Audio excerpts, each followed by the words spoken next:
لوگ کیچڑ سے بچ کر چلتے ہیں تاکہ کپڑے خراب نہ ہو جائیں، اور کیچڑ کو یہ گھمنڈ ہونے لگتا ہے کہ لوگ اس سے ڈرتے ہیں۔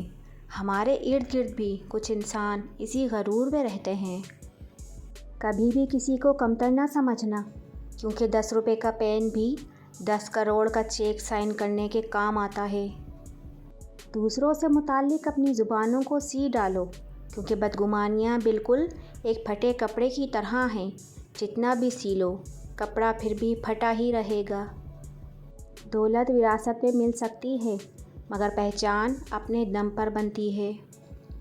مطلب کی کشتی پر سوار لوگ بہت جلد مخلص لوگوں سے بچھڑ جاتے ہیں۔ ہر خاندان میں ایک ایسا شخص ضرور ہوتا ہے جو سارے خاندان کو آپس میں لڑوا کر کہہ رہا ہوتا ہے کہ میری دلی خواہش ہے سب مل جل کر رہیں۔ طنز وہ تیر ہے جو شہد میں بھگو کر بھی مارا جائے تب بھی اس کی کڑواہٹ اور چبھن کم نہیں ہوتی۔ رشتوں کا ایک روپ مطلب پرستی بھی ہے۔ کٹ پتلی کی طرح جی حضوری کرتے رہو تو سب ٹھیک ہے، ورنہ رشتہ کچے دھاگے کی طرح ٹوٹ جاتا ہے۔ چابی سے کھلا تالا بار بار کام آتا ہے، اور ہتھوڑی سے کھلا تالا دوبارہ کام نہیں آتا۔ رشتوں کے تالے غصے کے ہتھوڑے سے نہیں، محبت کی چابی سے کھولیے۔ انسان کی سمجھ کا معیار بس اتنا ہے، اگر جانور کہا جائے تو ناراض اور شیر کہا جائے تو خوش ہو جاتا ہے، حالانکہ شیر بھی جانور ہی ہے۔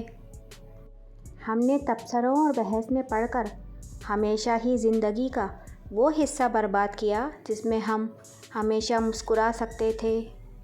کچھ لوگ آپ کو بھی نمک ہی سمجھتے ہیں، جسے اپنی مرضی سے جب دل چاہا تب حسب ضرورت اور حسب ذائقہ استعمال کر لیا۔ وقت کے پاؤں بھی نہیں ہیں اور رفتار بھی غضب کی ہے۔ پیسہ رشتہ داری کا لائسنس بن چکا ہے، جس کے پاس نہیں ہے وہ رشتہ داری کے لیے نااہل قرار دیا جاتا ہے۔ اپنے وقت کی قدر کریں، وقت کے پاس بھی اتنا وقت نہیں ہے کہ وہ دوبارہ آپ کو وقت دے سکے۔ پیسہ وہ صابن ہے جو آج کے زمانے میں ہر قسم کے داغ صاف کر لیتا ہے۔ جن کے پاس زیادہ ہے ان کے عیب زمانے والوں کو اسٹائل لگتے ہیں۔